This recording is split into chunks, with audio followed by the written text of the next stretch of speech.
You've probably heard of romantic compatibility, but have you ever heard of meta compatibility? No, you probably have not, because I'm the originator of the theory. So, meta compatibility is when we look at the higher order of what compatibility actually is, right?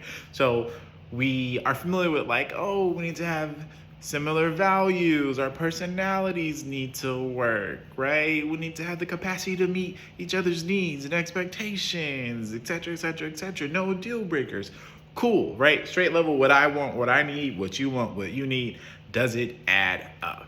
However, meta compatibility is on a meta level. It's a little bit of a bigger picture consideration that a lot of us are not aware of unless you tend to work in the field of helping people find love or coaching or therapy. You might not have even really like broached the conversation, the subject, the topic at all. But this is the thing that really determines whether or not a relationship is going to work when you got all those other things on paper and it's like, okay, everything fits. Why don't this work? Including the attraction, why ain't it working? So here's the thing. When we think about personality compatibility specifically, so we're just gonna focus there for now, right? There are 3 levels of personality. First is dispositional traits. So this is what we think of as like our personality type. These are the traits that are pretty stable over time. If you've heard of the big 5, so openness, introversion, extroversion, agreeableness, right? Neuroticism, those are did I forget one? Openness, conscientiousness, that's the one I forgot. Those are the big 5 core personality dimensions that determine the personality that we have, right? Those are your dispositional traits. They are pretty stable over time. The next level of personality is our characteristic adaptations. So these are the ways, like, you know how we'll be like, yeah, this is my personality, but I don't always do this. Sometimes I do this, right? We all have certain ways that we adjust to situations and circumstances that repeat, right? We learn how to operate. When in Rome, do as the Romans do. When I'm at school, I kind of adjust a little bit. When I'm at my grandmother's house, I kind of adjust a little bit like that. Those are still characteristic of you. They're still relatively consistent. You can change them a lot easier because your dispositional traits don't really change over the course of your life, but your characteristic adaptations do. This is where our attachment styles tend to fit. So attachment styles aren't as likely to change, but they're not dispositional traits. However, they can be changed if you go through therapy, if you get into a stable relationship with someone who has a secure attachment style, yours can become more secure. If you go through a traumatic situation like war or something like that, it can become more insecure, right? But that is an adaptation. It's the way we adjust it to our caretaker's presence, their attention, their concern for us, or the lack thereof, right? We adjust it, we adapt it. It's a characteristic adaptation. The third level of personality is called narrative identity. And this is the story we tell about ourselves, about our lives when we are making sense of who we are in the context of the world that we live in. So this is like, oh, I'm a person who does this or that. I don't like these things. I like those things. It is the story you have of yourself. That's not your personality. Most of us maybe have never even taken a personality test, right? You might not know someone else's personality type on that level, like the granular level, but you hear the way that they talk about themselves, the way that they talk about themselves and their family, how their friends treat them, right? You hear them retelling those stories, how their coworkers treat them, how they treat other people, right? The story we tell about ourselves is our narrative identity, okay? It's me, but in story form. Here is the thing. When you tell stories about yourself, we all have what's called a power orientation. And this is how we position our own perception of our personal power in the context of our interactions with other people. So this is like if we tend to position ourselves as the victim in relationship to other people, if we position ourselves as the bad guy in relation to other people, if we see ourselves as like the savior, I always have to like sacrifice myself for other people, right? That is a relationship to power. It's a power dynamic that will come up consistently in our story, right? And so we can have either of those dynamics, but we each tend to have one main power dynamic that we show up with in general. But either of those three are an unhealthy relationship with power, and we call that triangle of those three roles the drama triangle. Okay, you have the persecutor, the rescuer, and the victim. But then if we have healthy relationships with power, we either show up as someone who is totally responsible for our own lives. We create our own outcomes. We create our own opportunities, right? We tend to go after what we want without much fanfare, right? We see ourselves as a creator. Or we see ourselves as someone who's, always helping other people or even ourselves get clearer about what we want. We see ourselves as like coaches in other people's process or in our own process, right? We coach ourselves through things. We tend to be very like empowerment focused, right? Making a difference, but without taking responsibility for other people.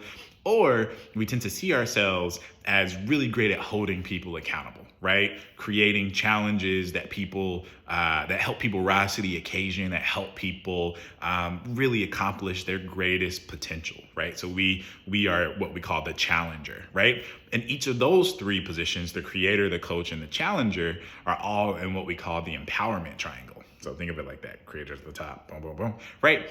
But one of these six roles, the victim, the persecutor, the rescuer, or the creator, the challenger or coach, is our primary, generally, power orientation toward life. And this is what comes up really consistently in the stories that we tell about ourselves. And so when we're looking at compatibility, what we also have to be aware of is how we show up in our own stories. And if we're interested in someone else, how they show up in the stories they tell about themselves. Because if we don't have a compatible story, so if one of us is in that drama triangle, we're the victim, we're the rescuer, we're the persecutor, and the other of us is a coach, a challenger, a creator, if we don't spend enough time in similar proximity to being compatible with each other's stories, with each other's power orientations, that will create an incompatible power orientation, and we won't be able to see each other as partners, right? We will see each other either as, if we are, playing the victim, we will tend to put anybody in the roles of either a savior or a persecutor. If we see ourselves as the persecutor, we will put anybody in the role of a victim, for example. If we see ourselves as a savior, we will put other people in the role of needing to be saved or persecutor. So we're always going to choose one of the other two roles in our respective triangles to put people into when we meet them, so that it meets up nicely with ours. If we see ourselves as a coach, we will tend to see other people as creators, as challengers, right? We see each other as healthy companions in the creative process of owning our own power.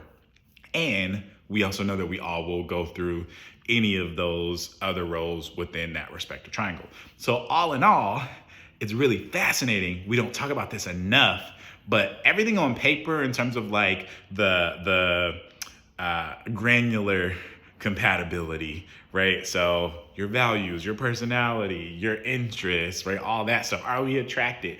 That is very one-on-one, interpersonal.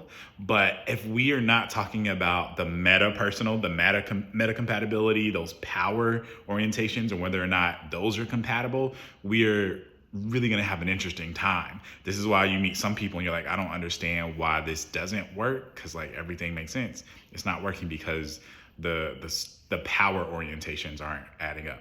Now, can we change power orientation? The short answer is yes. Out of all three levels of personality, right? Out of the dispositional traits, which are the least likely to change, they're most stable over time. The characteristic adaptations, relatively stable, but we can change them on purpose. Narrative identity, we have the easiest ability to change because it is the stories we tell about ourselves. However, habit is still hard to break, right? So the only way we will change the stories we tell about ourselves is if we have a higher level of awareness and we really see ourselves for who we are And we take personal responsibility, because you can't take responsibility for something you're not aware of, right? So self-awareness leads to self-responsibility, and that personal responsibility is what power is, right? And there's a quote that our capacity to grow is directly proportional to our ability to see the truth about ourselves without running away. So self-awareness determines our ability to growth, and growth is power, right? Self-awareness is power. So if someone is going through their own growth process, this is why therapy is so key, because therapy helps you to look at things from that meta level of the power dynamics, and you get to choose what role you play.